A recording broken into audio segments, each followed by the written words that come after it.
সাফ অনূর্ধ্ব 2020 চ্যাম্পিয়নশিপের ফাইনালে স্বাগতিক নেপালকে হারিয়ে শিরোপা জিতেছে বাংলাদেশ। 6 দলের এই টুর্নামেন্টের শিরোপা নির্ধারণী লড়াইয়ে নেপালকে 4-1 ব্যবধানে হারিয়েছে লাল সবুজের প্রতিনিধিরা। ম্যাচটি অনুষ্ঠিত হয় কাঠমান্ডুর আনফা কমপ্লেক্সে। এর আগে গত ম্যাচের একাদশ থেকে 3 পরিবর্তন এনে ফাইনালের একাদশ সাজান বাংলাদেশ দলের কোচ মারুফুল হক। তবে বাংলাদেশ সময় 3:30টায় শুরু হওয়া ম্যাচের প্রথম অর্ধ জুড়ে স্বাগতিকরাই বেশি প্রাধান্য বিস্তার করতে সক্ষম হয়।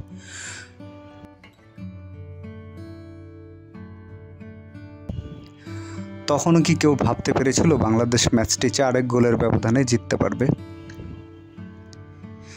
প্রথমার্ধে নেপালের পজিশনিং, অ্যাটাকিং খেলার ধরনের বিপরীতে লাল সবুজরা কাউন্টার অ্যাটাককে বেছে নিয়েছে নিজেদের অস্ত্র হিসেবে।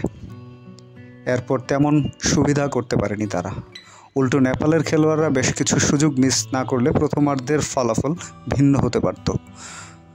তবে প্রথমার্ধে যোগ করা অতিরিক্ত সময়ে মিরাজুল ইসলামের ফ্রি কিক থেকে 1-0 গোলে লিড পায় বাংলাদেশ।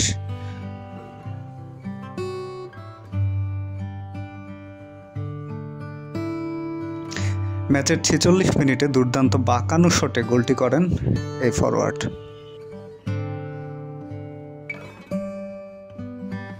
1-0 স্কোর লাইনে বিরতি থেকে ফেরার পর এবার উল্টো নেপালকে চেপে ধরে বাংলাদেশ।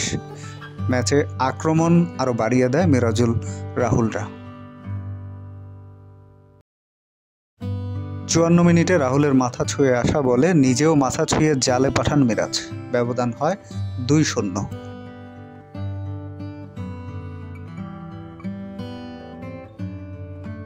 আগের দুটি গোলে সহায়তা করে রাহুল এবার ডি বক্সের সামনে থেকে নেপালের জালে বল পাঠিয়ে ব্যবধান করেন 3-0। খেলার 80তম মিনিটে নেপাল 1 গোল শোধ করলেও সেটা শিরোপা নির্ধারণে কোনো প্রভাব ফেলতে পারেনি, কেবল ব্যবধানটাই কমাতে পেরেছে।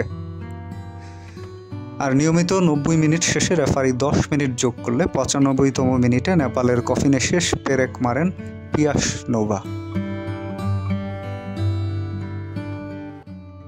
রাহুলের পাস থেকে গোল করে 4-1-এ ব্যবধান বাড়ান। শেষ পর্যন্ত নেপালকে 4-1 গোলেই হারিয়ে ফাইনাল জিতে নেয় বাংলাদেশ। চলতি আসরে গ্রুপ পর্বের শেষ ম্যাচেও নেপালের বিপক্ষে গোল করেছিলেন মিরাজুল, কিন্তু সেবার নেপালের কাছে 2-1 গোলে হারতে হয়েছিল মারুফুল হকের শিষ্যদের।